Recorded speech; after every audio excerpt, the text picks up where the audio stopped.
dia, habitantes da Terra! Estamos hoje, mais uma vez, com o nosso episódio do Dino Podcast. Nosso episódio número 8. E hoje eu tenho a honra de ter aqui na nossa cadeira ele que é um dos mais versáteis engenheiros da nossa região.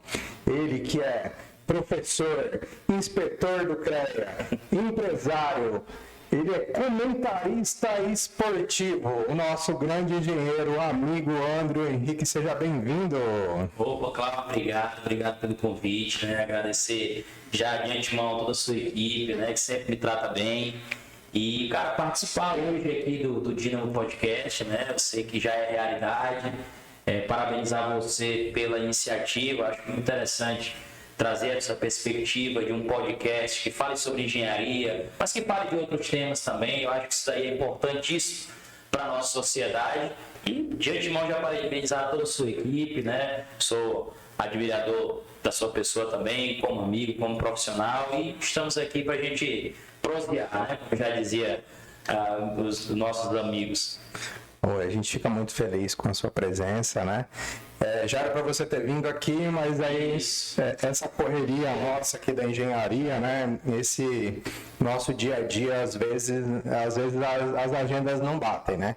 Mas reforçar que é uma honra recebê-lo, meu amigo. Eu acho que você, hoje, é uma das figuras, é um dos ícones da engenharia aqui, em termos de atuação, em termos de lutar pela nossa classe, né? Então, esse microfone está aberto para você, né? Como engenheiro, como inspetor do CREA, como professor coordenador do curso de Engenharia Civil da FAI, como empreendedor, né? Como um engenheiro fantástico que você é.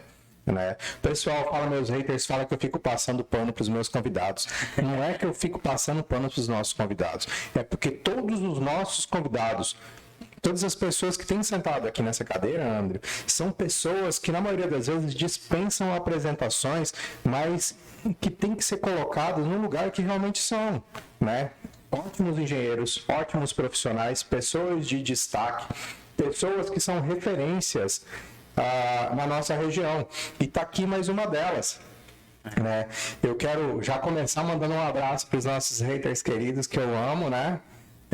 Você, nosso hater, continue, porque vocês incentivam o nosso trabalho cada dia mais. Eu falo que um hater, você deve ter haters também, né? Todos nós que temos visibilidade, que fazemos alguma coisa pela sociedade, né? Temos haters. E geralmente os nossos haters são normalmente os opostos. Né? Normalmente pessoas que não fazem nada por ninguém. Porque quem igual nós estamos trabalhando, estamos fazendo bem para a sociedade, a gente não tem tempo. E tem que ter cabeça, né, para poder lidar com toda essa situação. A gente sabe que, pelo menos eu sempre fiz isso em qualquer conversa que eu tenho, seja com profissional, seja com alunos, né? Eu falo, cara, ninguém é perfeito, a gente está suscetível a erros, né? Mas a parte boa de se ter haters, né? A parte boa de ter críticas é que a gente dá uma olhada, né? Absorve, e ter cabeça para você pegar essa crítica e prontamente você ali trabalhar nesse erro, no que você está cometendo ali para poder solucionar. Então, eu acho que faz parte e tudo isso depende do seu psicológico. Faz igual a gente aqui, que a gente ama os nossos haters quanto amamos os nossos fãs, né? Também. Eu tenho haters que são tão legais, tão bacanas, que eles pegam assim os nossos, o link do nosso vídeo, coloca no status da rede social, pra falar, olha aí o que esse povo tá fazendo. Eu falei, cara, que marketing, meu, que coisa boa. Tá ajudando, né? Já tá ajudando bastante. Eu falei mal, mas falei de mim. Pois é. Mas assim, mudando um pouco de assunto e voltando a agradecer a vocês, principalmente os nossos fãs queridos, a gente está tendo muitas visualizações nos nossos vídeos. Continuem, curtam, compartilhem. Como eu estava dizendo aqui para o nosso colega André, aqui antes de começar o nosso programa, essa primeira temporada do Dino Podcast, nós vamos estar apresentando os nossos, vamos dizer assim, os personagens da segunda temporada, né? Eles ainda não sabem, mas nós já vamos abrir para vocês. Na segunda temporada, depois que nós já tivermos apresentados esses grandes engenheiros que sentaram ali nessa cadeira, nós vamos estar trazendo eles de volta para, a partir daí, nós começarmos a discutir temas polêmicos, temas inerentes à engenharia, para melhoramento tanto da nossa classe quanto da nossa atuação, melhorias no mercado, no empreendedorismo dentro da engenharia. Vamos trazê-los, mais de uma, eu creio que vai ser assim, né, direção? Para daí nós podermos tratar de assuntos interessantes, né? Inerentes à engenharia, inerentes ao nosso sudoeste do Pará, que está cada dia mais evoluindo e que está carente de algumas coisas, né? Justamente. Que a gente precisa. Bom, Andrew, mas me fala de você, meu amigo. Vamos lá, você é filho dessa terra? Para começar, eu sou filho de 2 cearenses, né? Meu pai nasceu numa cidade pequena do Ceará, chamada Ubaúna, né? Uma cidade próxima de Sobral, e a minha mãe é uma cidade chamada de Ubajara, fica na Serra, né? Também cearense. Por incrível que pareça, lá faz frio, né? Tem muita gente que pensa que lá no Ceará não faz frio, mas na cidade de serranas que tem no Ceará, lá faz muito frio. Então, eu sou filho de 2 cearenses que se aventuraram aqui para o Pará, né, em busca de melhorias, né? Naquela época já se falava, né, da questão do ouro e das oportunidades que o ouro proporcionava para quem vinha para cá. Então, vieram para cá, conseguiram ali começar a sua base, né? E eu sou filho de Itaituba, né? Nasci e criado aqui em Itaituba, no qual só tenho a agradecer a cidade pelo acolhimento, né? Eu fico muito feliz em saber que a cidade hoje está com um poderio de crescimento muito grande, né? Está avançando em todos os aspectos. É por isso que a minha preocupação em manter que esse crescimento seja de forma organizada, né? E não desorganizada, como a gente já viu em outros grandes centros. Então, sou filho aqui de Itaituba, porém minhas raízes não tem como deixar de ser são nordestinas. Eu ainda tenho um pouco de sotaque, né? Eventualmente falo ali um pouco cantando, mas não tem jeito, são as nossas raízes. E comecei a estudar em escolas públicas aqui, né, em Itaituba, depois passei para escolas particulares. E a vontade pela engenharia foi acabando se tornando justamente no período do ensino médio, né? Comecei a gostar ali do que a engenharia proporcionava.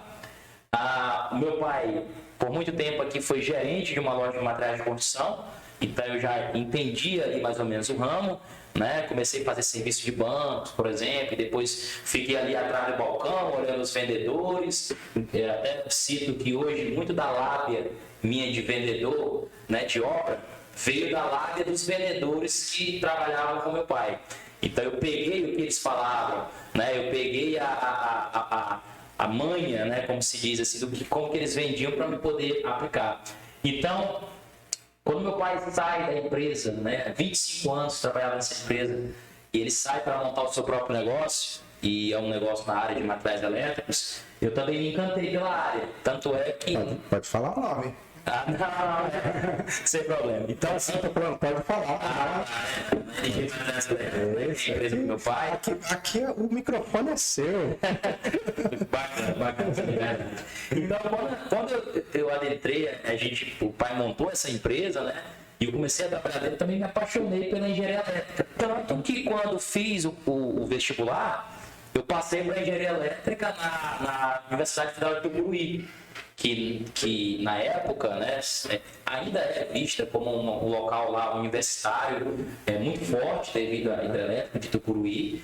E eu passei, né, para lá, estava super empolgado, mas existia aí um problema muito grande, chamado mãe.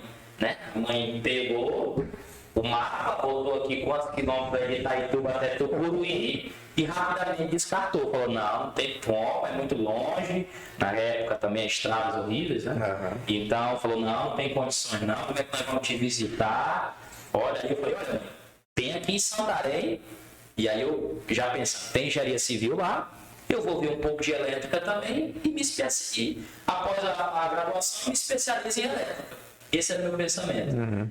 Mas caiu por terra no primeiro dia de aula. Primeiro dia de aula de engenharia civil, eu já me apaixonei, já sabia que eu não ia fazer mais elétrica, iria ficar na engenharia civil mesmo, que é uma engenharia mãe, né? Eu considero. A engenharia elétrica lamenta por isso. Mas a gente agradece. Mas não deixa de admirar, ainda assim, a paixão por engenharia elétrica é muito grande, né? Convivo ainda com engenharia elétrica, convivo com engenheiros elétricos hoje, né? Eu sempre gosto de frisar que uma obra ela tem que ser feita por vários profissionais, não é somente um que faz todo o serviço. Então, convivo com a engenharia elétrica ainda, mais graduado em engenharia civil. E aí, depois da graduação que fiz em Santarém, eu fui atrás de novos áreas, né? Fui em Manaus, estudei lá em Manaus também, fiz pós-graduação lá em Manaus, né? Depois retornei aqui retornei para Santarém e naquela época, aqui em Itaituba, a figura do engenheiro era meio que muito distante. Aqui a gente tinha o saudoso Nilson Guerra, né? Não sei se você chegou a conhecê-lo aqui, mas era um engenheiro muito conhecido, civil, e a gente só tinha a figura dele, pouquíssimos engenheiros conhecidos, né? A cultura de você ainda fazer obra com o pedreiro, com o amigo do meu vizinho, com a indicação de um primo, isso daí era muito frequente, na época. Então, a minha perspectiva era sempre o quê? Formar em engenharia civil e ir para Fortaleza. Lá tinha a Universidade Federal do Ceará, a UFC, que até hoje é uma referência de graduação e de pós-graduação. E a minha intenção era ir para lá, né? Fazer a pós-graduação, conseguir algum emprego lá por Fortaleza. E como a maioria da minha família, você imagina, só da parte da mãe, são cerca de 18 irmãos, da parte de pai mais 10, todos espalhados próximo ao Ceará. Então eu estava em casa, se eu fosse para a região. Então a minha ideia era essa. Só que o que mudou ao longo do tempo foi que justamente Itaituba passou por uma transformação. E foi essa transformação que fez com que eu voltasse para a cidade e percebesse que aqui tinha um poder muito grande para ser explorado. E era esse poder da construção civil. A cidade mudou de uma hora para outra, os investimentos foram bem altos, os loteamentos que você vê aí na cidade começaram a aparecer, e aí eu percebi que eu poderia explorar muito bem essa área aqui, e foi o que aconteceu. Estou muito feliz em ter feito essa escolha, criar minhas raízes aqui, a minha pretensão é toda aqui na cidade. E hoje a gente tem esse convívio, eu costumo dizer que eu posso estar hoje sendo versátil em muitas áreas, mas justamente por conta desses contatos que a gente acabou fazendo e que são importantes. A minha principal função e intenção na minha área é justamente ajudar a sociedade, e com isso a ajuda de outros colegas de profissão, melhorar a nossa cidade com relação ao desenvolvimento que a gente já está percebendo. Então isso daí é o que traz felicidade, sabe? Poder estar... Estou aqui trabalhando, estou aqui ajudando ali uma família carente a fazer um pequeno projeto, a construir um prédio, por exemplo. Isso daí vai deixando a cidade mais completa. Eu vou fazer só uma curiosidade, não tem como colocar na tela. Eu vi quando você se formou e retornou para cá, tem um informativo no jornal. Itaituba ganha mais um novo engenheiro. Isso. Isso mostra o carinho, que se tem com você e assim, e já vendo, já tendo esse reconhecimento na época, que você seria grande aqui dentro. E esse reconhecimento, legal você falar, porque quem me deu esse reconhecimento também foi um cara do jornalismo aqui de Itaituba, que faleceu há pouco tempo, no qual eu tenho profunda gratidão por tudo que ele me ofereceu, que foi o J. Parente. Ele que me deu essa oportunidade de estar nessa revista, me chamava diretamente no programa dele para a gente discutir, ele gostava muito de futebol, para a gente discutir um pouco sobre algumas coisas do esportivo, e falava também sobre engenharia. Então eu sou muito grato por tudo que ele me ofereceu. Muito do que eu sou comentarista esportivo hoje foi por conta dele também. Então, você falou aí da revista carteirista e eu acabou vendo essa memória boa dele aí, que descansa em paz também, mas eu fico muito grato. Verdade, a família, perdemos um grande jornalista. Grande jornalista, entendia muito. Então, assim, eu sei que ao vir para a cidade, o nome do meu pai, graças a Deus, tem um peso muito grande, né? Eu pude ter essa sorte. Eu sei que outros engenheiros não têm essa sorte de ter um nome Um nome que precede. um nome que te abre portas, praticamente, né? Só que eu sempre falo para os colegas engenheiros, né?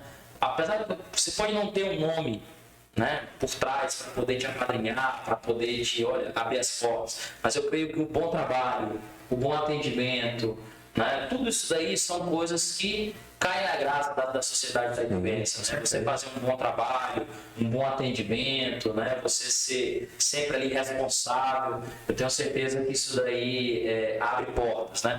Eu comento para os meus alunos, falei, olha, cara, sabe qual é a melhor obra de vocês? A primeira.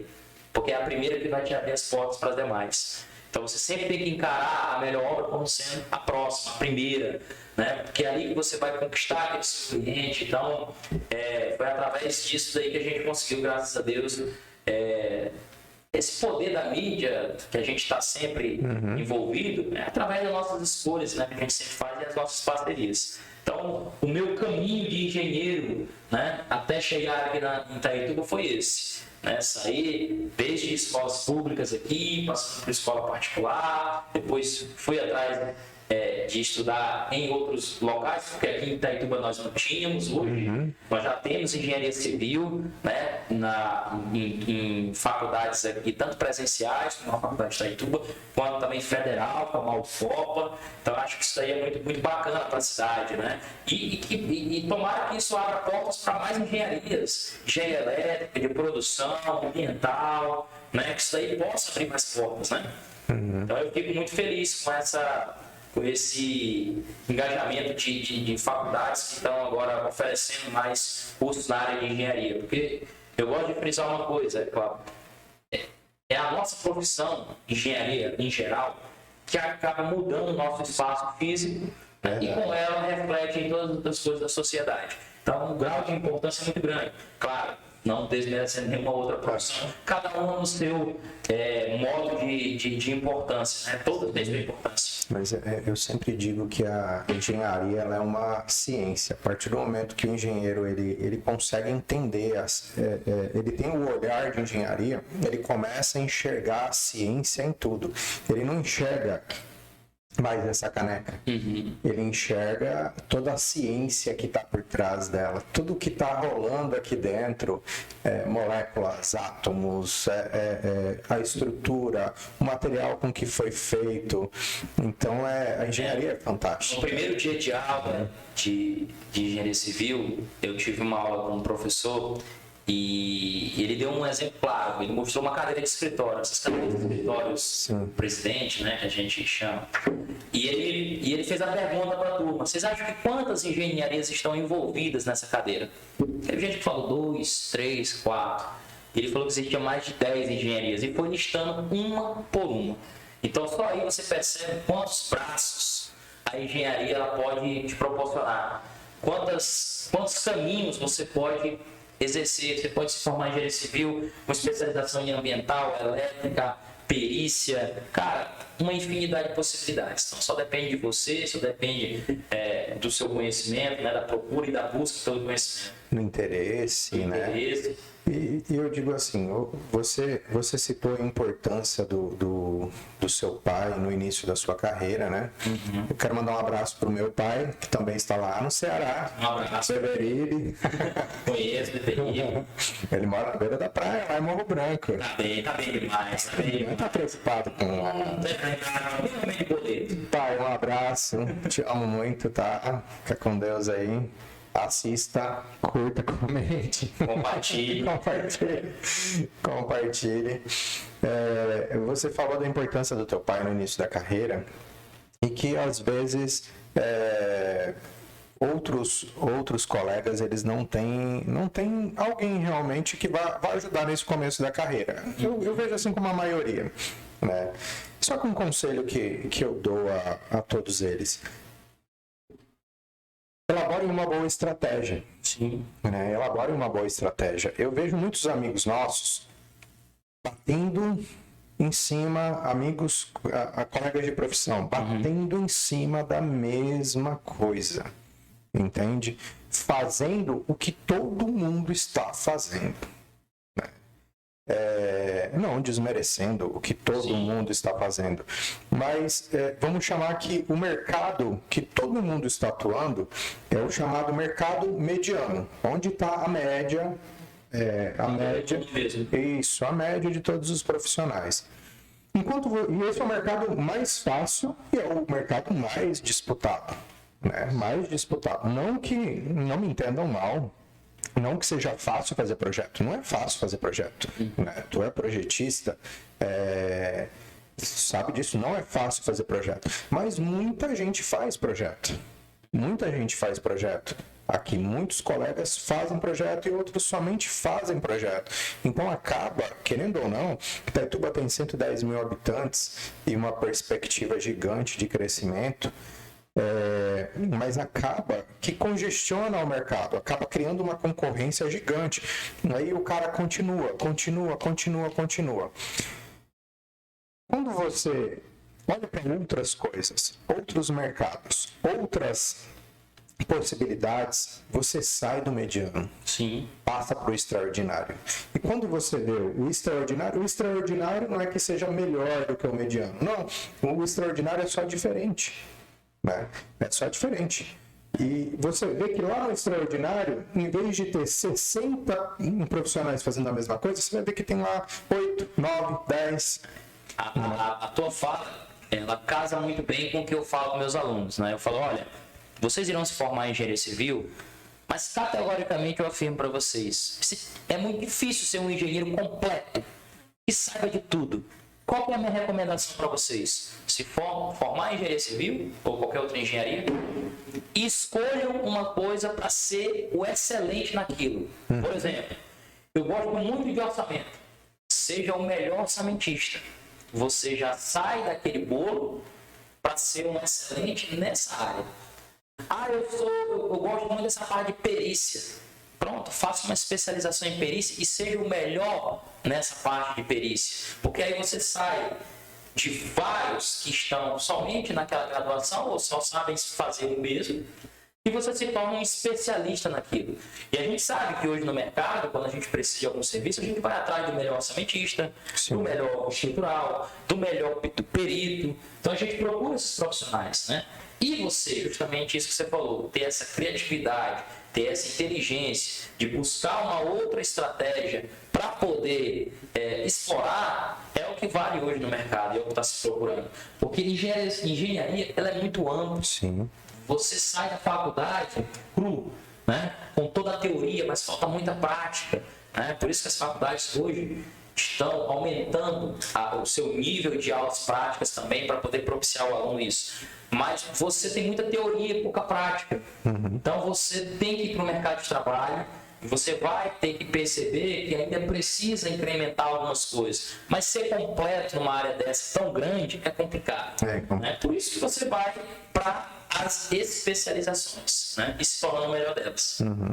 Eu digo, quando eu vim para cá, a primeira coisa que eu fiz foi analisar o mercado, que não tem.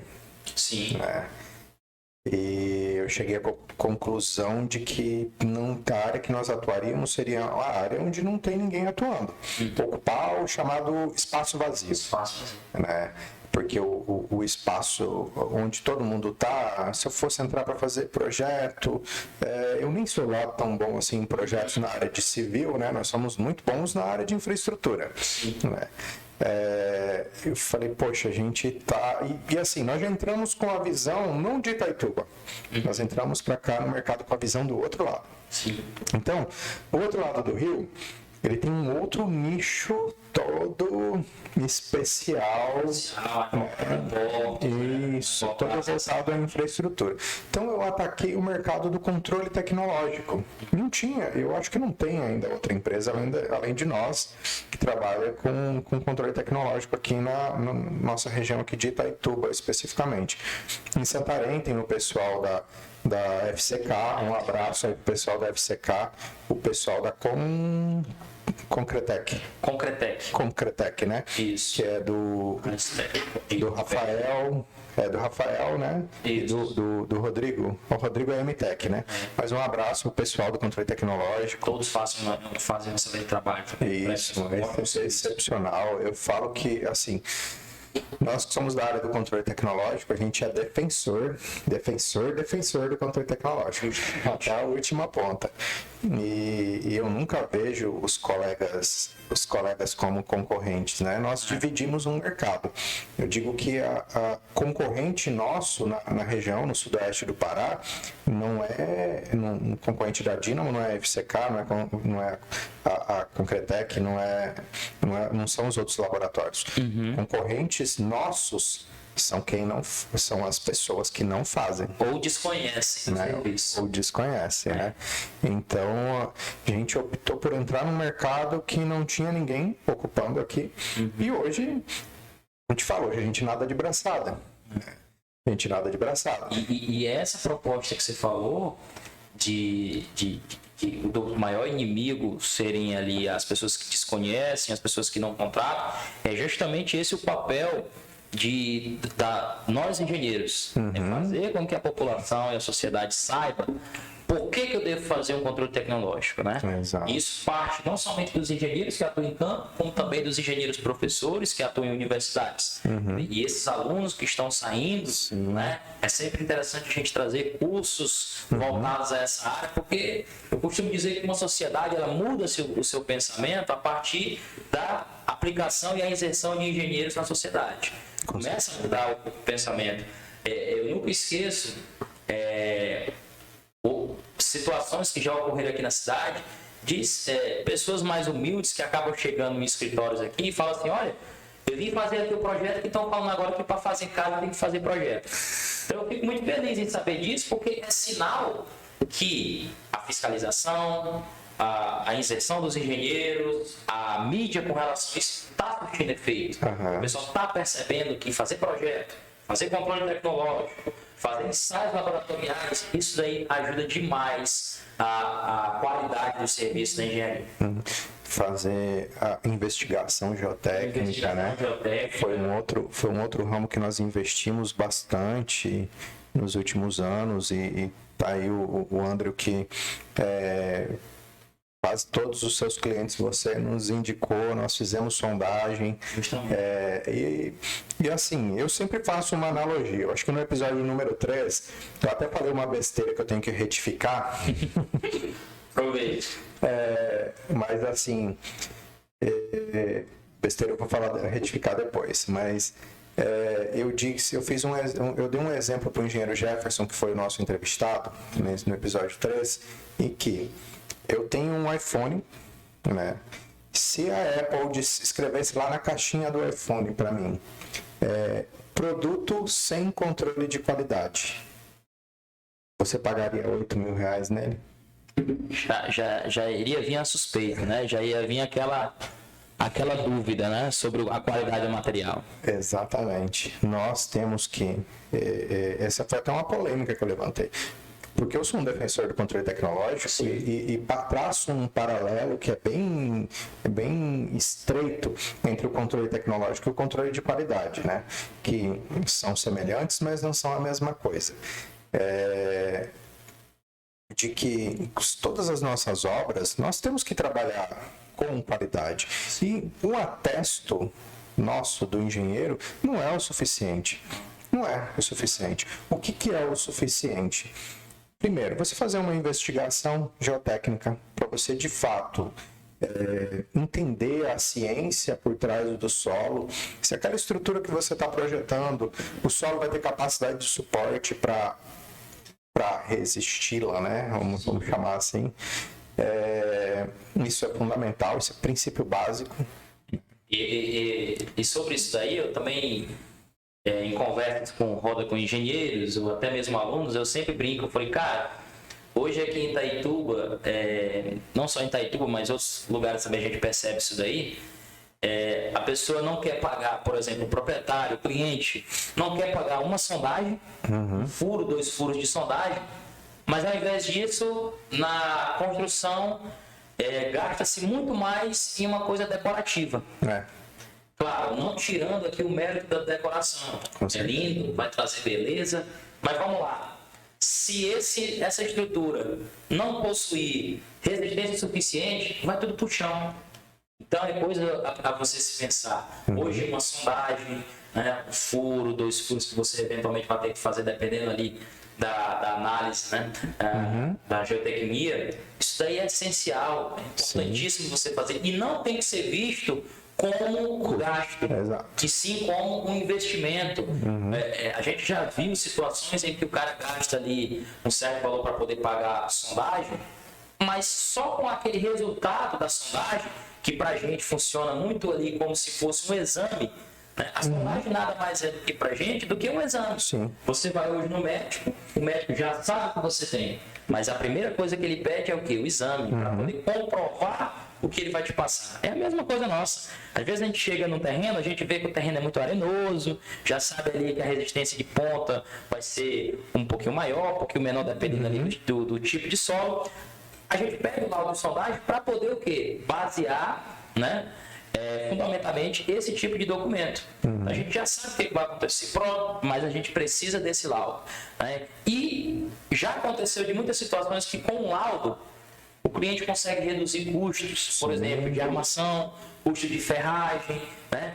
Ou, é uma coisa até que eu costumo dizer para alguns clientes meus, antes de você comprar até um terreno, se puder fazer um laudo de sondagem antes, para você ter noção, né?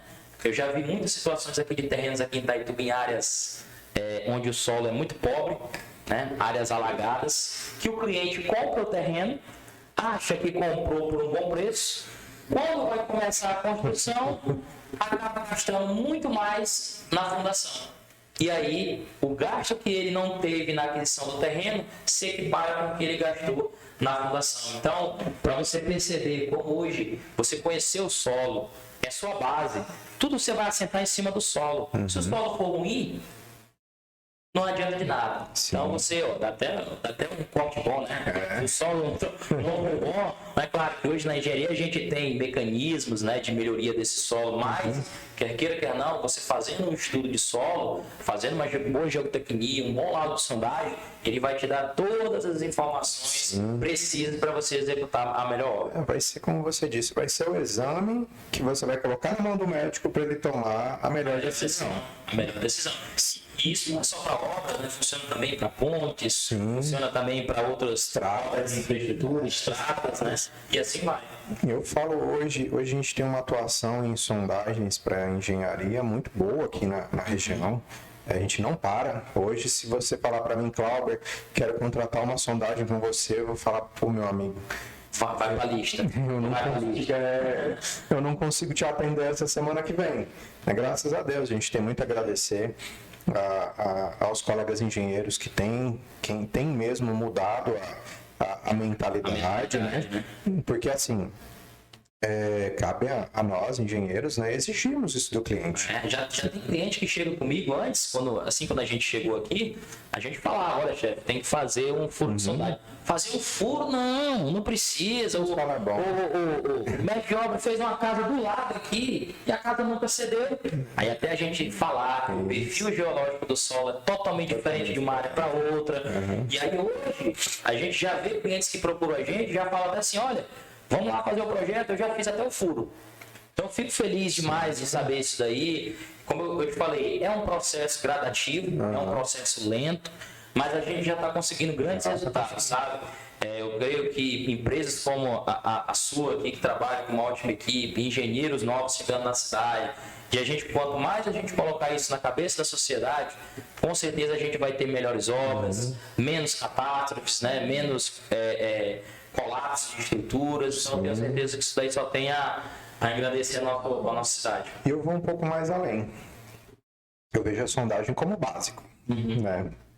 Aí vamos subir um pouco mais. O controle de qualidade, traçar essa questão do controle de qualidade. O controle de qualidade vai ser... Primeiro, a gente pode franquear esse controle de qualidade para os nossos fornecedores. Mas nós temos que ter fornecedores de qualidade. Por exemplo, vamos comprar um bloco cerâmico. Não é porque o bloco veio, um bloco cerâmico que eu chamo é um tijolo normal, um tijolo de 8 furos ali. Não é porque o tijolo veio que ele está atendendo a todos os pré-requisitos. Que existem normas, né? Que eu digo que o Brasil é fantástico. O Brasil é um país fantástico. O jeitinho brasileiro é uma coisa fantástica. O Brasil é o único país do mundo que existe o chamado produto de segunda. É verdade. É verdade. Não existe em nenhum lugar do mundo tal do produto de segunda. Porque o produto de primeira... não é nem o genérico, porque o genérico ainda é. Mas eu digo assim, quando o pessoal fala um produto de segunda, você já está atrelando ali, rapaz. Uma baixa qualidade. Uma baixa qualidade. Né? É uma baixa qualidade. Porque o produto de primeira, ele atende todas as especificações normalísticas, né? É um produto altamente normalizado, e a proposta a gente faz ensaios de blocos cerâmicos, blocos de concreto, entendeu? A gente valida fornecedores.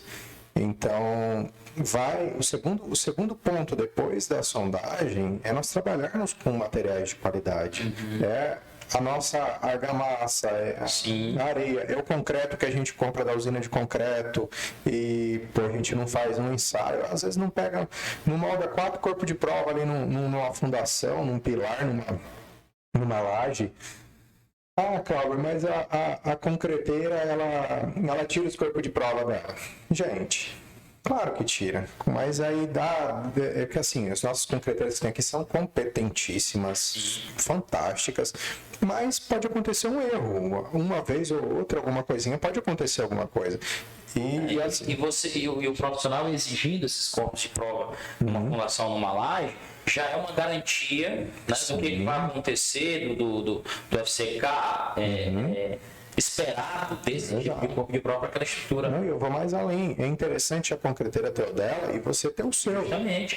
Vem aqui na Dynamo, pessoal, quero fazer um ensaio com vocês aí. Opa, meu amigo, quer que a gente manda uma equipe? Você quer pegar os cilindros e você mesmo moldar? Cara, R$15 um corpo de prova para você fazer um ensaio. Né? É muito barato. Muito barato pela importância que tem. Né? Pela importância que tem. Porque assim, eu nunca vi, não estou falando, mas eu nunca vi uma concreteira indo lá bater na tua porta. Andrew, lembra aquela laje que nós concretamos para você há 28 dias atrás, que era para dar 40 MPa? Meu amigo, deu 20.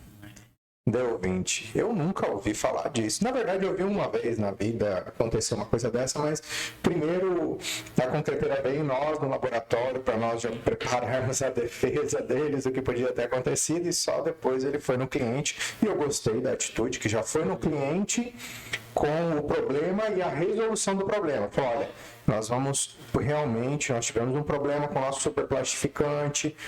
O concreto ele não atingiu a resistência esperada aos 28 dias. Nós estamos aqui propondo um reforço para vocês. Ponto. Mas na minha carreira de controle tecnológico, desde o ano de 2008, eu vi isso acontecer uma vez. Nós não podemos esperar. Já ia falar, a gente não pode esperar pela concreteira. A gente, mesmo como profissional, tem que ter ciência que tem que fazer isso nas nossas devidas obras e repassar esse conhecimento também para quem está entrando no mercado. E eu te falo, eu não dormiria tranquilo enquanto não tivesse meu resultado de 28 dias para falar, ufa, minha estrutura atingiu o que tinha que. Você sabe que isso daí, claro que para fora, né, acontece com maior frequência.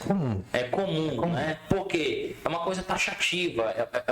É como se fosse um roteiro que você deve seguir. Então, aqui na nossa cidade, já trabalhando esse pensamento de sempre fazer com que a cidade cresça de forma organizada, né? Isso daí é um dos pontos que a gente precisa trabalhar, sim. Ainda é um gargalo que a gente precisa vencer essa questão.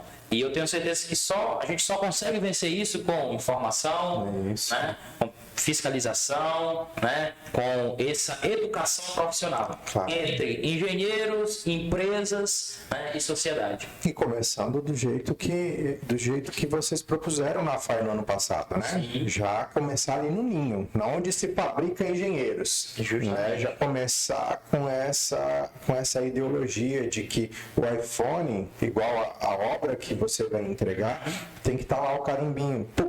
obra com qualidade. Você só consegue obra com qualidade quando você tem, né, quando você trabalha com métodos de qualidade, produtos de qualidade, projetos de qualidade, vai dar uma obra de qualidade. E esse momento que você falou, que foi a nossa semana acadêmica do ano passado, que foi uma semana acadêmica que eu considero inédita, que em Itaituba, nunca vista, empresas de engenharia trabalhando juntas com futuros engenheiros, né, que eram os nossos alunos. Então eu acho que isso daí é projeto para se pensar para todos os anos, isso está no calendário, né? Assim como acontece a FEICOM, que é a Feira da Profissão, mas ter empresas atuando juntamente com as universidades, porque é aí que a gente consegue vencer esses grandes problemas de falta de informação ou falta de comprometimento com a responsabilidade acerca de um produto com qualidade. Então eu acho que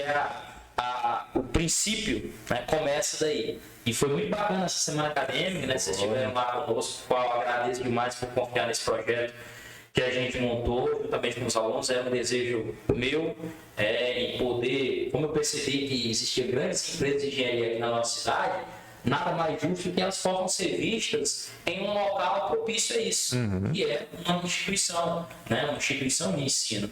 E foi muito bacana, a gente teve cerca ali de 6 empresas no ramo de engenharia que estiveram lá conosco, além dos alunos apresentando trabalhos, desde a energia solar, trabalhos de solos, né, trabalhos de maquetes. Então isso aí é muito bacana. Eu tenho um grande sonho de trazer essa semana acadêmica, ou trazer esse evento para uma área muito maior, para abranger ali a sociedade mesmo em si, para que ela possa conhecer, né, os nossos serviços, porque vamos lá, hoje se você fala, olha, eu estou precisando, sei lá, fazer um exame no nariz, você já sabe que tem que ir no otorrino, se você vai fazer um outro exame, você já sabe qual médico ir.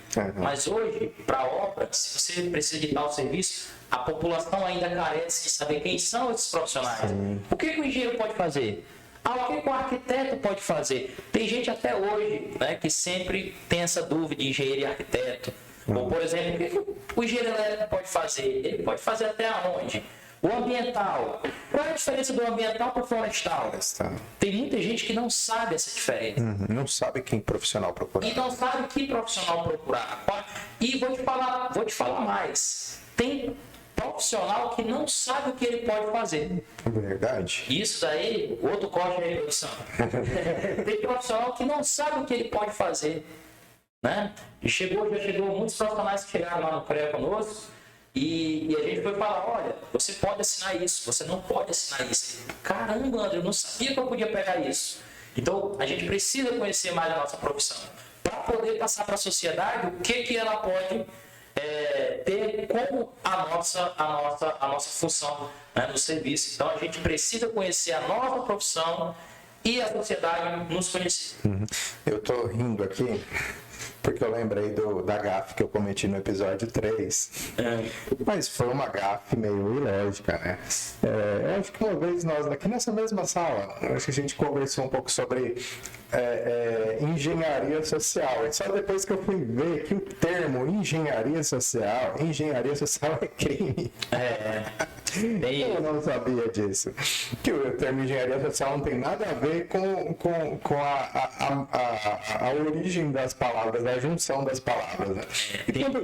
Pode continuar. Quando eu quis dizer no episódio 3 sobre engenharia social, era algo que vamos mudar o tema, era a participação da engenharia na sociedade. É isso que eu queria dizer. A contribuição dessa. E esse tema aí, inclusive, é um dos projetos do CREA, depois a gente vai falar um pouco, que é o chamado engenharia pública. Que seria essa engenharia pública? Só um pouquinho. O que eu queria dizer, pessoal, era engenharia pública. Engenharia pública, pronto. Dá uma rebobinada aí. Então, a engenharia pública são projetos de engenharia voltados à sociedade de baixa renda. Sim. É aquela pessoa, aquela família que não tem condições de pagar um projeto, por exemplo, não tem como pagar uma reforma, e aí os engenheiros que irão fazer esse tipo de serviço serão pagos pelo Estado. Sim, igual defensor público. Igual defensor público. Então é um projeto muito legal. Começou a ser feito isso daí em Tucuruí, no ano de 2019 para 2020, pena que veio a pandemia e acabou travando algumas situações burocráticas, Mas é um projeto bem legal. Nós já temos conversas aqui com a Prefeitura, inclusive de Itaituba, a fim de promover isso com uma parceria com o Estado, para que pessoas de baixa renda possam ter o seu projeto, né? Possam ter ali um serviçozinho de reforma, tudo dentro das burocracias que é o projeto, né? Dentro ali dos pré-requisitos, né? E o Estado assumir juntamente com o município esse custo. Mas nós também podemos fazer, né? O contexto ali da engenharia, daquele erro lá, foi na questão do pro bono. Sim. Né? Eu desafiei alguns colegas de que também nós podemos, a gente faz, vamos dizer assim, a Dinamo faz 2, 3 projetos grandes de infraestrutura mês. A gente pode colaborar com uma família carente que está precisando. A gente lançou um pro bono, né, de pelo menos um projeto por mês, um projeto para uma família carente, porque isso é mitigar problemas. Mitigar problemas. Justamente. Eu sempre tive essa vontade também de dar esse retorno à sociedade da nossa função. E eu, até na associação dos engenheiros de Itaituba, a gente foi um caso a se pensar, que foi o caso de uma revitalização, por exemplo, de uma praça. Em qualquer bairro aí, a gente consegue pegar uma praça que possa estar defasada e a gente fazer uma melhoria. Isso iria atuar vários profissionais. Vamos dar um exemplo: o engenheiro florestal poderia trabalhar com mudas ali, né, juntamente com o ambiental. O engenheiro civil iria trabalhar na parte dos bancos ali. O engenheiro elétrico verificar a questão de... Então, assim, são vários serviços que engenheiros de diferentes funções poderiam ajudar e agregar. É um projeto que a gente pensou lá em 2019, na época de início da associação.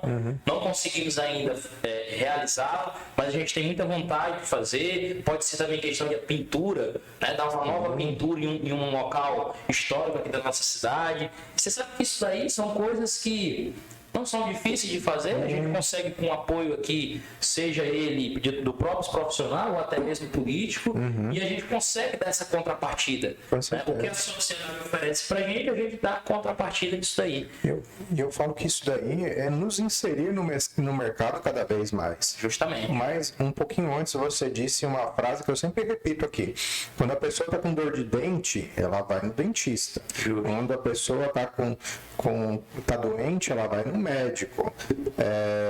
Agora, quando ela quer construir a casa, ela vai no José, no João, no Antônio, no primo da vizinha, da outra vizinha que indicou alguma coisa, e quando nada disso surtiu efeito, aí ela procura o profissional. E é essa mudança que a gente tem procurado. Esses caminhos errados aí, ou então esses caminhos de forma correta que a gente está procurando.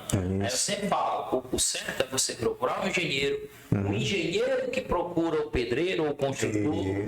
E é assim o caminho correto, e não você fazendo o caminho inverso. Né? Eu já vi situações também de gente que procura o pedreiro e o pedreiro fala assim: não, eu tenho um engenheiro que assina para mim. Já está errado, já está fazendo o movimento contrário. Né? O certo tudo refaz porque tem algo errado ali no meio. Então, essa mudança aí, mas eu tenho certeza, Cláudio, quem acompanha Itaituba, né, quem tem acompanhado nossos trabalhos aí, não falando só por mim, mas pelos outros engenheiros, tem percebido que tem mudado. Sim, eu também. Tem cobrado cada vez mais. E pessoas até mesmo de baixa renda, né? Porque hoje um projeto, um serviço de engenharia deixou-se de ser visto como um gasto onde só pessoas ricas ou com poder aquisitivo mais alto poderiam ter acesso. Você consegue ter acesso a um projeto parcelado, né, de diferentes maneiras e cabendo no seu bolso e no seu planejamento financeiro. Então hoje está cada vez mais intrínseco dentro da sociedade essa ideia. Bom, vamos falar agora do André, o inspetor do CREA. Isso. Que o nosso inspetor do CREA, ele tem a nos dizer sobre a atuação, sobre o CREA, né, sobre puxar as nossas orelhas, tem que puxar, muita orelha, tem muita orelha para ser puxada aí. Tem que puxar. Para a gente falar sobre o CREA, claro, eu gosto de voltar um pouquinho no tempo. Em 2018, né, eu recebi o convite do então presidente Renato Milhome, que hoje está no céu.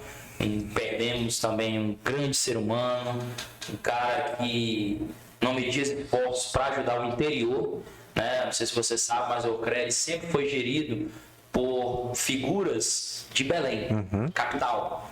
Né? E você sabe, o nosso estado é muito grande. Gigante, é um Tem país. como você cobrir todos os municípios, né?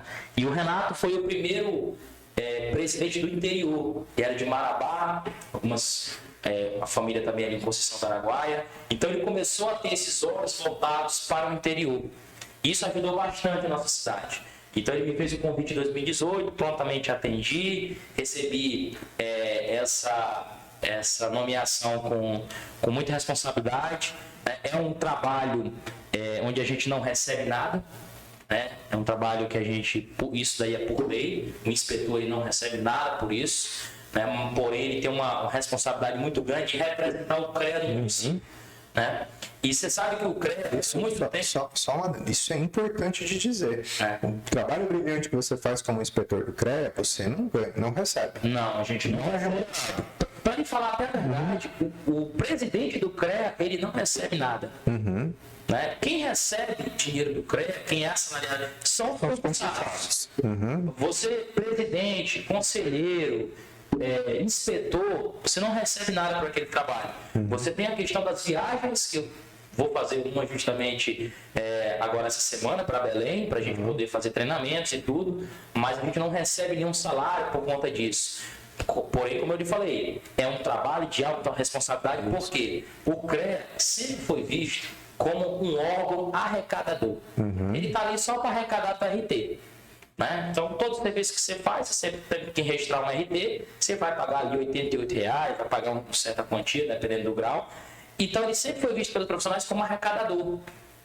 Nunca foi visto como um órgão que a gente deu uma contrapartida. E isso, eu até na época que fui nomeado, e conversei com o então presidente, falavam sobre essa situação. E ele disse, olha, a gente vai mudar a cara do CREA com relação a isso. Eu sei aonde está doendo no profissional. E a gente começou, desde 2018, a gente começou a aparecer mais na mídia. Começou a mostrar para a sociedade que existia um órgão chamado CREA, Conselho Regional de Engenharia e Agronomia, no qual nós fiscalizamos. Agora, vamos lá. O CREA é um órgão fiscalizador do exercício profissional. Já vai dar até um corte legal, que é o seguinte: o CREA não embarga a obra. Isso daí, comumente eu falo na mídia. Tem gente que liga a gente para a nossa inspetoria, fala, olha, a obra do fulano está errada, a obra do fulano lá vai cair. E como eu falei, a gente fiscaliza o exercício profissional. Se a obra não tem engenheiro, se não tem RT, isso é de responsabilidade nossa. Agora, se uma obra está sendo feita por um engenheiro, você olha ali, acha que está sendo feita de maneira errada, se tem um responsável técnico assinando, a responsabilidade é inteira dele. Exato. E com isso a gente protege a sociedade. Então, a nossa principal missão é essa, é fiscalizar o exercício profissional, gerando emprego. Porque cada vez mais que a gente fiscaliza obras, denúncias, empresas, a gente consegue fazer com que essa empresa procure um profissional. E aí vai gerar um emprego e vai mudar a questão de arrecadador, né, que sempre foi vista, para um órgão fiscalizador e que gera emprego para os nossos profissionais do sistema. Então, essa é a principal missão do CREA, que a gente coloca sempre nas entrevistas. Né? E outra, como conselho, a gente tem que trabalhar para os profissionais. A gente tem que dar respaldo aos profissionais. E hoje, se você perceber, de 2018 para cá, por exemplo, a compensação da RT, por exemplo, que antes, você sabe, você conhece, você emitia uma RT aqui, demorava 1 dia, 2 dias para análise. Para análise. Então, tinha funcionários para analisar a RT. Você imagina quantas RTs são geradas hoje no estado. Então, para você analisar uma por uma, hoje não tem mais. Hoje a compensação é em menos de 30 minutos. Tá? E nós temos projetos, né, que é o Compensa Já, que é a compensação instantânea, em menos de 14 segundos. Só quem está assistindo aqui o episódio aqui vai ter essa informação. Então, a gente está com esse programa de Compensa Já, menos de 14 segundos instantâneo. E outra, não vai se aplicar somente a RT. A gente quer aplicar isso para certidões, que é uma coisa que você sabe, trabalhando com empresas é essencial. Você vai trabalhar numa licitação, você precisa daquele documento de forma rápida, uma RT de carga e função, que antes demorava. A gente está com esse projeto do Compensa Já. Outra coisa, não sei se você já ficou sabendo também, na RT de carga e função, o anexo 1 e anexo 2 foram derrubados por decreto, não precisam mais preenchê-los. Né? Saiu agora também para a engenharia civil, e vai ser aplicado certamente para as próximas. O engenheiro agora ele não tem mais a terceira responsabilidade, ele está livre. Ele pode pegar quantas empresas quiser, só que, claro, ele vai ter que registrar isso no seu contrato com a empresa, mas agora ele está livre. Poxa. Então você imagina. Pessoal, isso é uma novidade boa. Eu já tinha visto no nosso grupo aqui, mas é bom frisar, né? Isso daí é lei, tá? É uma lei e a Câmara Especializada de Engenharia Civil aprovou, vai ser levado agora para a plenária do CONFER, né, que é o Conselho Nacional, e as outras engenharias, engenharia ambiental, engenharia florestal, todas as engenharias que fazem parte do sistema CREA, também irão ter essa possibilidade, né, porque antes isso limitava demais o engenheiro, né, você só podia ter a terceira responsabilidade e outra, eles analisavam pela distância entre as empresas. Né? Se você, por exemplo, pegar uma empresa aqui, outra em Santarém, outra em Novo Progresso, dificilmente saía. Você conseguia porque ele não admitia que você iria conseguir estar no mesmo horário naqueles períodos. Isso é bom para o profissional, mas é muito melhor para a empresa. Justamente. Porque às vezes a empresa quer contratar aquele profissional específico da escolha dela, mas o cara já é bem requisitado, já é responsável por outras 3 empresas ali, que ele só é responsável pelas outras 3 empresas porque trata-se de um profissional requisitado. Justamente. E o cara fica limitado, não posso te atender, eu vou poder te atender, mas não como responsável técnico. E isso aí também vai incentivar os novos engenheiros a terem o seu acervo, né, a entrarem dentro de empresas, né, para que possam justamente ter essa maior gama de empresas para serem dentro do quadro técnico ali, funcional daquela empresa, né? Então, essas mudanças que estão sendo feitas no CREA, tudo isso daí é o retorno ao profissional. Por exemplo, tem muito profissional hoje que não sabe, mas a sua anuidade ela pode ser trocada por pontos para a Previdência Social, pode ser trocada para pontos para outros tipos de benefícios. Então, isso daí são coisas que a gente sempre está ali informando. Tem a mútua é a Caixa de Assistência dos Profissionais. O pessoal não conhece o que é a mútua, não sabe o que é a multa. E a mútua ela tem uma das menores taxas já vistas para empréstimos. É questão de 0,03, é pouquíssimo, é praticamente ela, olha, toma profissional, vai lá fazer o que você quer com esse valor aqui investido. Então, assim, são coisas que o CREA, juntamente com a multa, te fornece para sair daquela ideia de órgão arrecadador. E ainda tem gente que fala que, eu vejo em muitos grupos ali até mesmo no Face, gente reclamando, por que existe o CREA? Nem deveria existir, eu não vejo um médico pagando RT, por exemplo, né? O médico pagando taxa por conta de serviço. Mas você já pensou, se não existisse um órgão fiscalizador, como não ia ser banal o mercado? Sim. Todo mundo ia fazer o que quer. Eu vou até te falar uma coisa, né? Um médico mata uma pessoa, um engenheiro derruba o hospital. Derruba um hospital, claro, são grandes responsabilidades. Mas eu digo o seguinte, você tem que ter um órgão para gerir a sua profissão. Né? Você tem que ter um órgão onde ele possa comandar essa fiscalização em torno de todas as suas atribuições, porque se não tem, cada um vai fazer do seu jeito. Sim. E aí vai ser muito difícil controlar. Eu te dou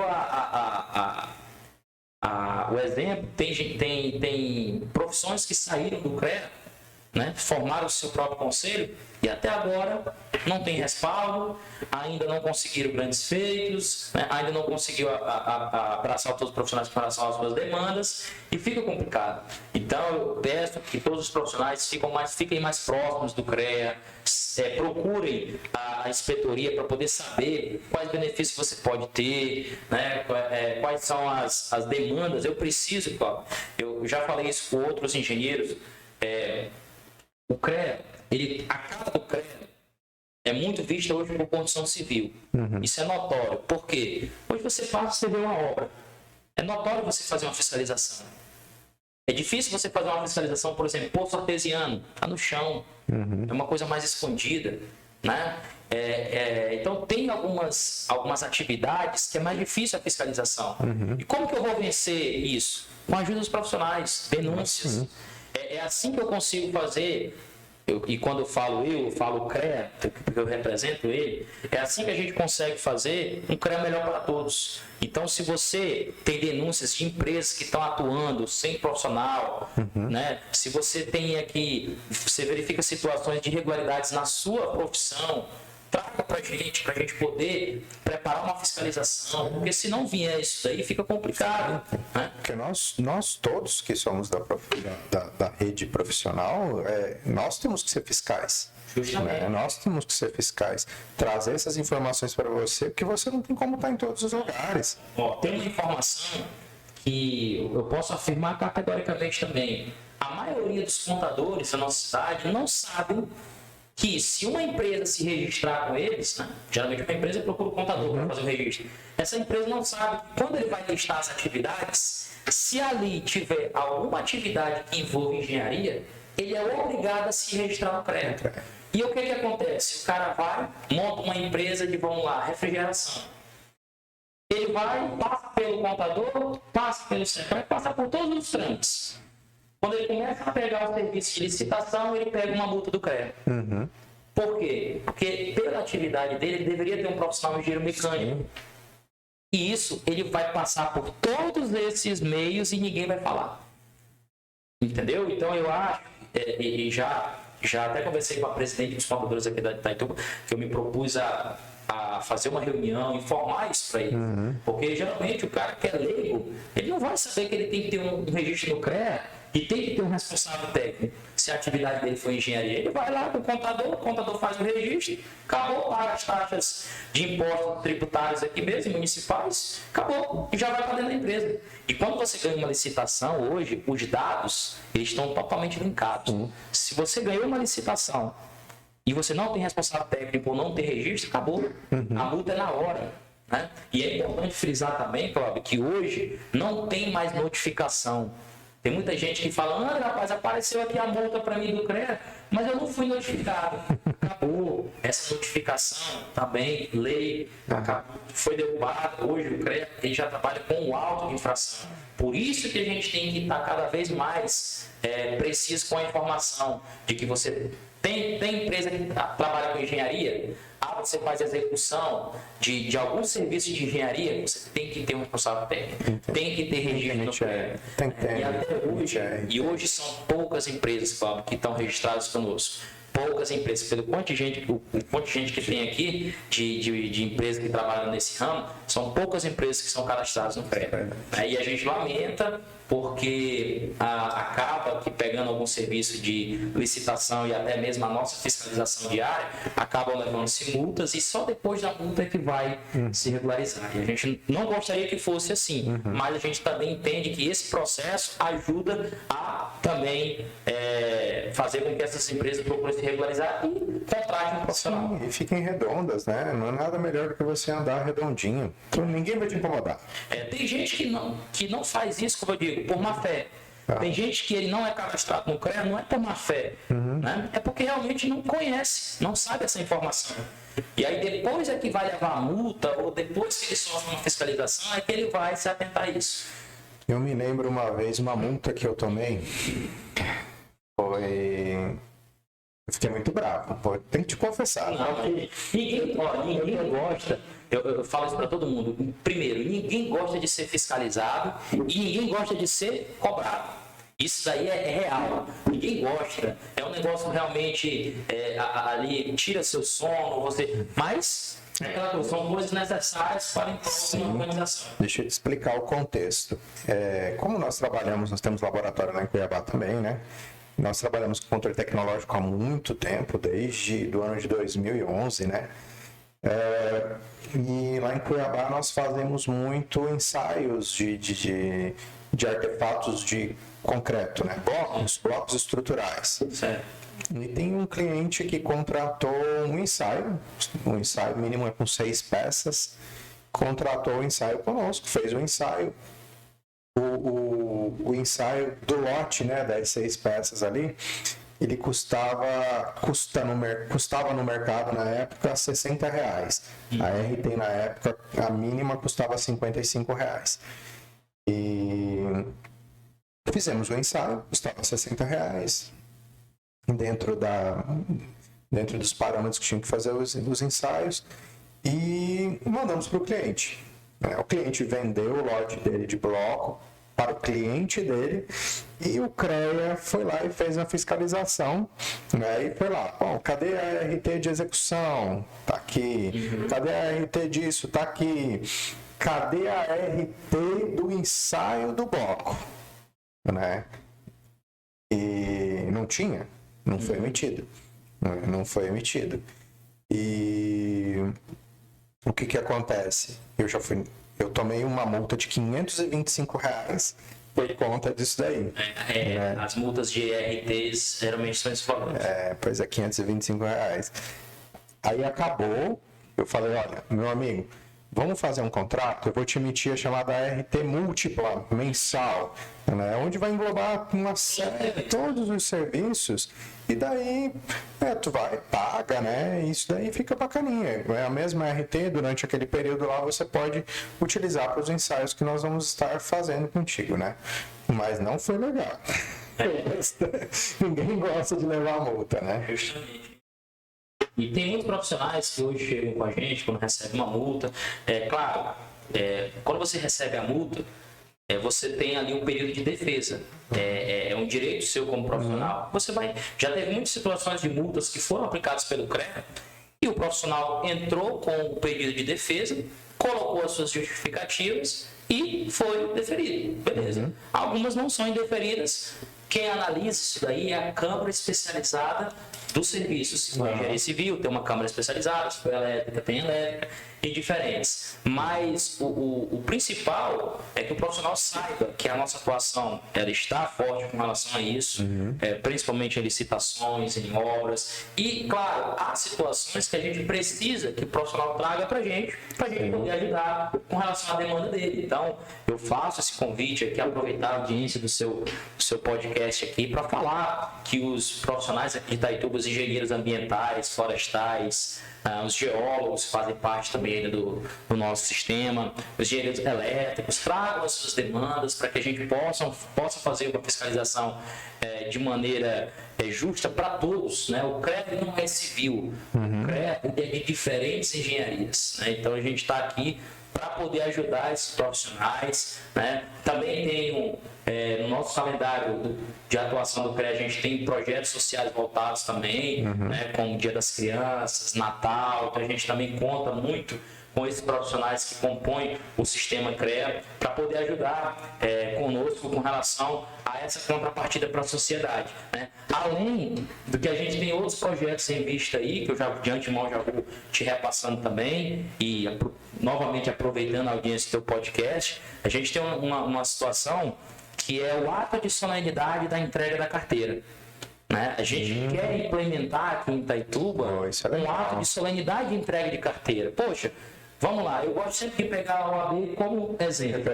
Hoje, quando você vai receber uma carteira da OAB, você sabe como é que é a solenidade. É uma solenidade bonita, né? Uma solenidade no qual mostra-se respeito, justa, né? O cara vai receber a carteira na beca, leva os seus familiares. E hoje tem gente que vai receber a carteira do CREA, e claro, perdão a brincadeira, mas vai ali short, né, de sandália, não desmerecendo, mas a entrega da carteira, ela tem que ser um ato solene, ela tem que ser um ato de respeito.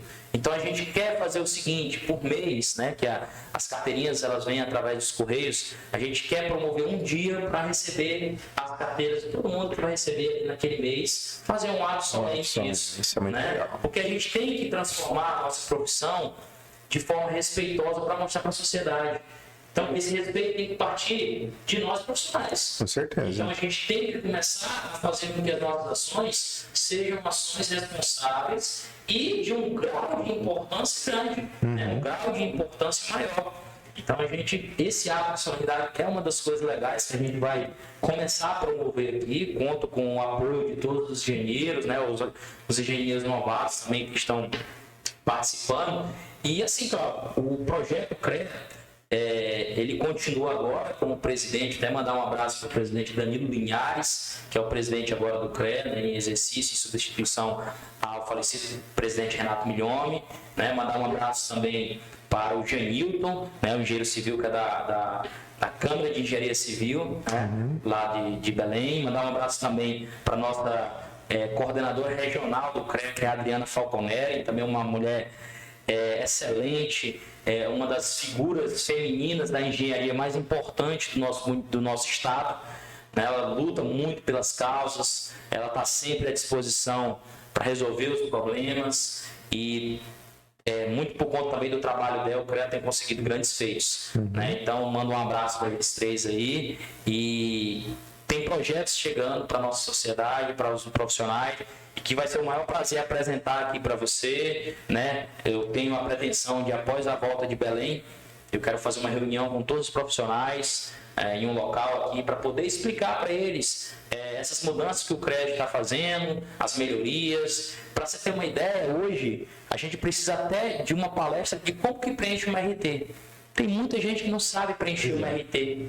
Às vezes a gente pega uma RT para poder analisar, né?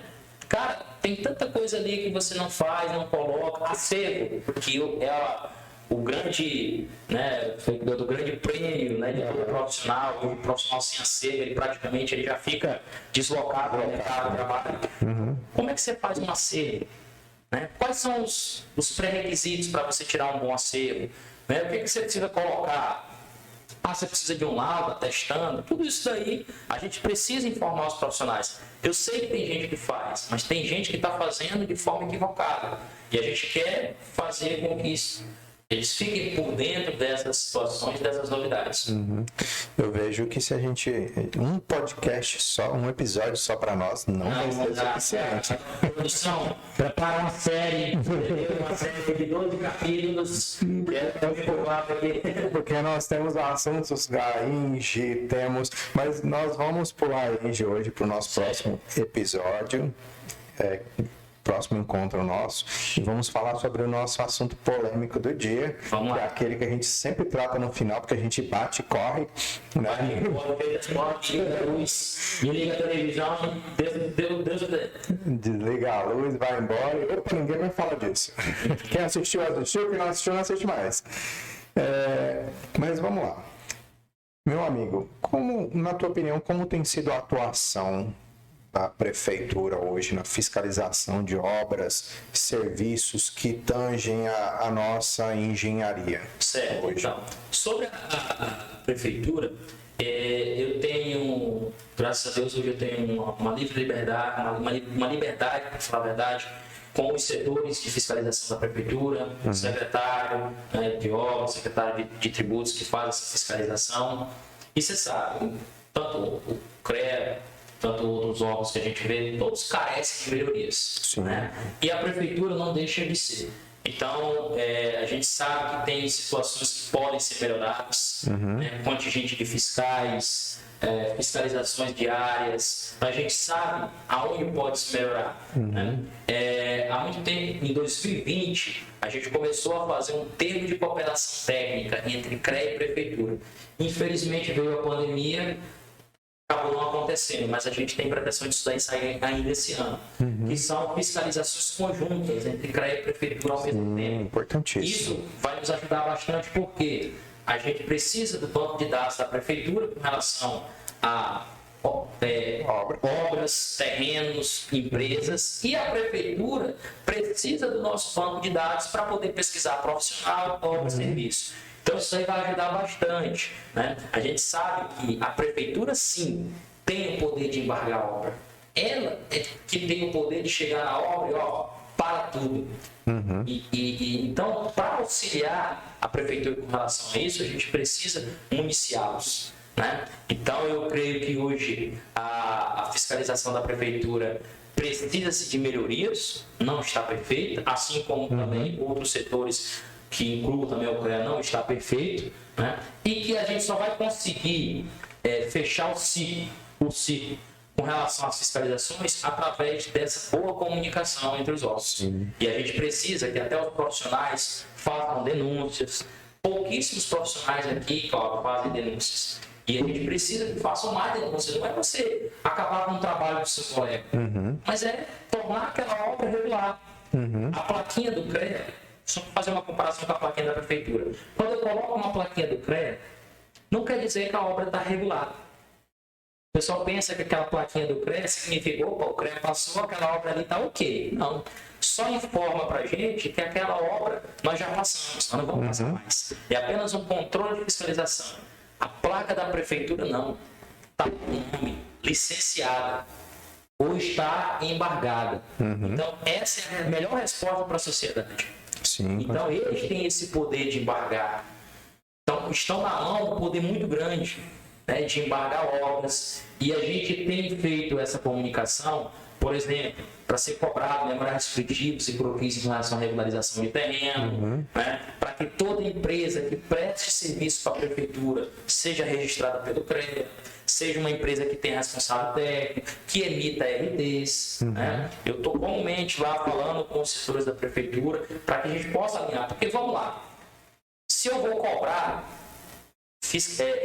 notificação do auto de empresas ou clientes, eu preciso, como prefeitura, também dar meu exemplo. Essa é a premissa. Então, a gente tem buscado com que a prefeitura saiba também esse poder. E eu acho que nada mais justo que a prefeitura nos contate, né, como profissionais e até mesmo como CREA, que a gente possa auxiliá-los. Sim. Quando eu falo prefeitura, também eu acho que a gente vai entrar num assunto que em outras conversas, bate-papo nosso aqui, eu acho que a gente já até tocou nesse assunto. E assim, eu venho de Cuiabá, né? Cuiabá é onde eu moro, minha casa, onde a gente atua também.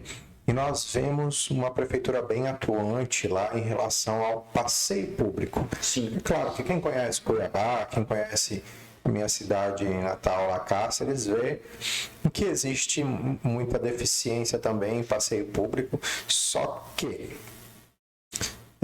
a questão do passeio público e a acessibilidade, ela já está sendo tratada muito diferente. E aqui ainda a gente se depara com um verdadeiro parkour. Eu me preocupo conosco, que somos jovens, que é até divertido. Andar em algumas calçadas, principalmente aqui da 13 de maio, que é para mim, uma delícia. Eu corro aqui, então eu já vou fazendo o meu parkour. Mas eu penso na questão da acessibilidade sempre.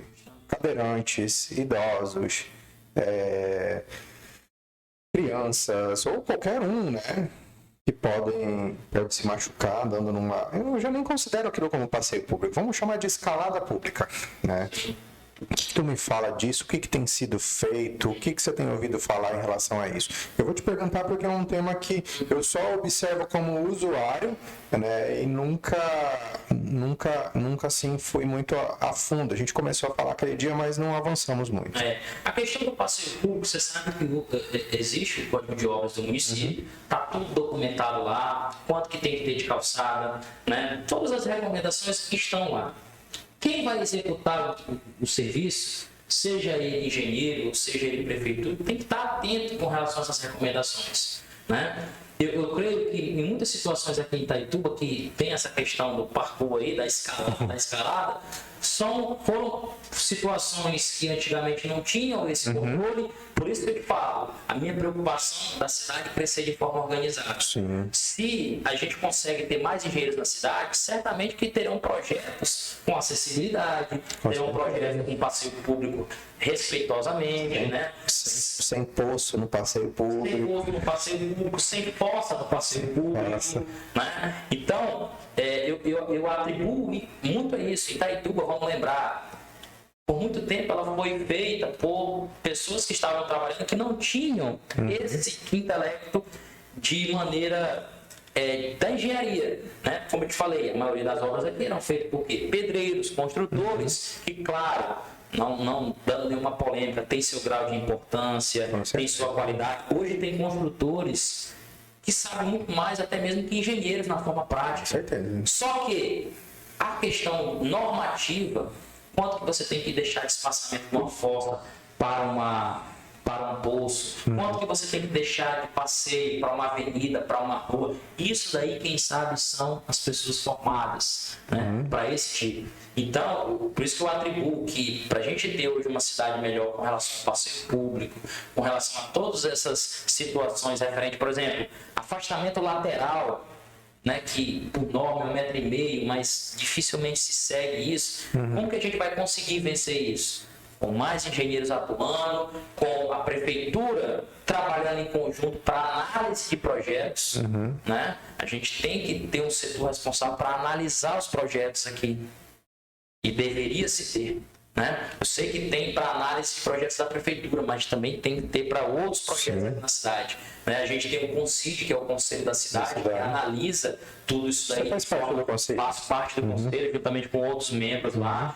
E todos os empreendimentos, né, de médio a grande porte que se instalam no nosso município passam pelo nosso conselho, que é formado por diferentes setores ali.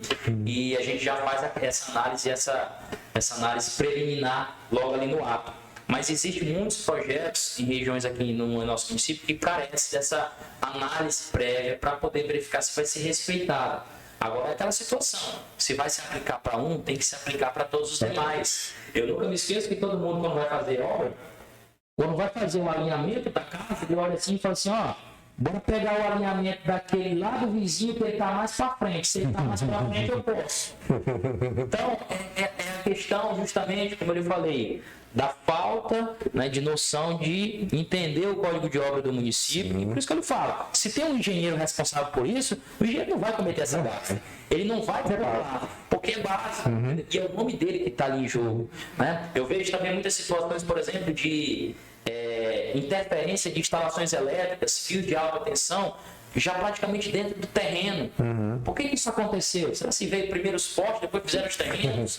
Como é que acontece isso? Então, para reduzir essas situações de verdadeiros erros grotescos de passeio público, de outras situações, a gente só vai seguir, minha opinião, a gente só vai conseguir isso através de uma educação profissional, através de mais engenheiros lotados em grandes serviços e pequenos serviços da nossa sociedade e, claro, a parceria da prefeitura.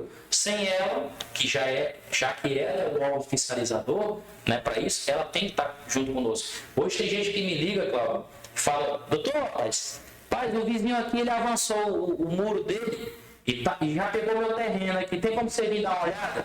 Então, são coisas que a gente, como CREA, a gente não pode resolver porque não é da nossa alçada, né? É da prefeitura. Então, essas coisas de avanço lateral de casas, muro, divisa de muro, briga de muro de vizinhança, respeito ao passeio público, calçada, acessibilidade, isso tudo a prefeitura pode fiscalizar. E nós, engenheiros, quando você assina agora o RT, não sei se você já percebeu, lá no último item tem lá, você se compromete a fazer os projetos de acordo com a norma de acessibilidade número tal. Então isso agora já é lei. Você precisa fazer os seus projetos de forma de acessibilidade. Agora, você colocar no projeto e não executar, aí é uma responsabilidade sua. Exato. Só que agora, se for um engenheiro, tem como ser cobrado isso daí. Ele pode ser autuado com relação a essa infração. Eu vejo, assim, o que é tradicional, que já está aí há muito tempo, eu brinco, né, que é um parkour, mas eu tenho visto algumas obras novas com esse problema de acessibilidade no passeio. Isso que me deixa, assim, um pouco chateado, né? Deixa todo mundo, né? Não só você. Isso me deixa. Eu tenho certeza que você também já topou com algumas obras, né? O cara fazendo bem na calçada, no passeio público, ali fazendo a divisa, o degrau. Peixe, isso não pode, né? Tem que estar adequado. Mas, enfim. O nosso papo tá ótimo, igual eu falei, para nós discutirmos metade do que a gente tem que discutir aqui, pelo menos uns 12 episódios, né? A gente nem falou da FAI ainda. Mas vamos ter mais tempo. Eu só quero te agradecer pelo convite, cara. Você sabe a minha admiração por você como pessoa, amigo, profissional, né? Então, participar do podcast, que é o primeiro podcast que eu participo, entendeu? Já é de grande honra para mim, parabenizar toda a sua equipe aí, que tem trabalhado com você. E dizer que esse papo aqui, como eu falei, é o primeiro de muitos, que você consiga trazer aqui outros profissionais, né? Toda a visibilidade que você atribuiu à minha pessoa, com relação a ser versátil, eu passo isso para os meus alunos, para outros profissionais. Vocês podem também. Basta querer, basta você estar inserido ali no mercado, né? Porque a gente precisa. Você imagina, quanto mais engenheiros estarem dentro da sociedade, participando de vários eventos, ou participando de vários meios que possam aparecer com relação à nossa função, à nossa atribuição, melhor. A gente vai ficar cada vez mais próximo da sociedade. Exato, vamos estar falando a mesma língua, né? Isso, justamente. Bom, amigo Andrew, eu quero lhe agradecer pela tua participação brilhante no nosso podcast. O nosso episódio número 8 aqui foi fantástico. Amém. E obrigado pela sua disponibilidade de sempre. Sei que tu é um cara corrido, porque por conta da sua versatilidade. E eu desejo a você uma boa viagem para Belém. Tragam coisas boas para nós. Vou trazer lá um açaí. Já estou me cobrando aí, a tua equipe já está me cobrando aí, eu já vou providenciar aí também. Mas obrigado pelo convite de novo. Um abraço para o Aldemar que está indo no backstage, toda a minha equipe que está fazendo esse projeto aqui ser possível. Né? Existe muita, não é o Cláudio está só dando voz nesse projeto, isso tem um propósito. E esse propósito é encorajar vocês que precisam de um espaço, o nosso público que precisa de um espaço, ele encontrar o espaço nesse microfone, né? Nesse microfone aqui, que hoje está bem representado aqui, representando o Andrew. Para vocês, a gente, para os nossos fãs, né? Para as pessoas que estão acompanhando o nosso projeto, eu sou até ousado de dizer fãs, né? São pessoas que estão acompanhando e gostam do nosso projeto. E a gente não vai desistir. Nós não vamos desistir. Nós não vamos desistir porque nós sabemos que nós estamos inspirando pessoas aqui. Justamente. Estamos inspirando pessoas para virem aqui participar do nosso podcast, criar um podcast dentro do seu nicho, trazendo a realidade da sua comunidade. O Dínamo Podcast, hoje ele é regional, é visto aqui no sudoeste do Pará, visto na região nossa de Cuiabá, mas logo ele vai estar para o mundo. Né? Tem que pensar desse jeito. Logo ele vai estar para o mundo. Isso daqui ele está tomando uma proporção muito grande, tomando uma proporção e inspirando pessoas cada vez mais a se comunicar. Né? Esse é o nosso propósito, né? Trazer voz, vez para todo mundo. Pessoal, eu vou mais uma vez pedir para vocês, se gostaram do nosso episódio, curtam, compartilhem. Comentem, a gente adora o comentário de vocês no Instagram, no YouTube. Logo a gente vai estar no Spotify também. Olha aí, que massa. Nós vamos estar no Spotify também logo em breve. Nossa equipe, o Michael Douglas, nosso diretor, o Aldemar Abreu, que já estão trabalhando nisso daí. Já vou te lançar uma proposta, o Aldemar tá aí também. A gente pode pensar em fazer a semana acadêmica, a gente pode fazer um podcast lá do local lá da semana acadêmica. Show de bola. Sabe que tem eu vejo muito lá na FEICOM em São Paulo tem muito disso. Né, tá acontecendo ali a feira e tá tendo um podcast ali para falar sobre engenharia, para falar sobre outros temas lá. A gente pode pensar. Já comprei a ideia. Já comprou a ideia, prepara, viu que vai ser ao vivo. Uhul! Mas pessoal, eu agradeço a todos. Muito obrigado. Até o próximo episódio. Fiquem todos com Deus e um grande abraço. Valeu. Irmão, tem que gravar uma série.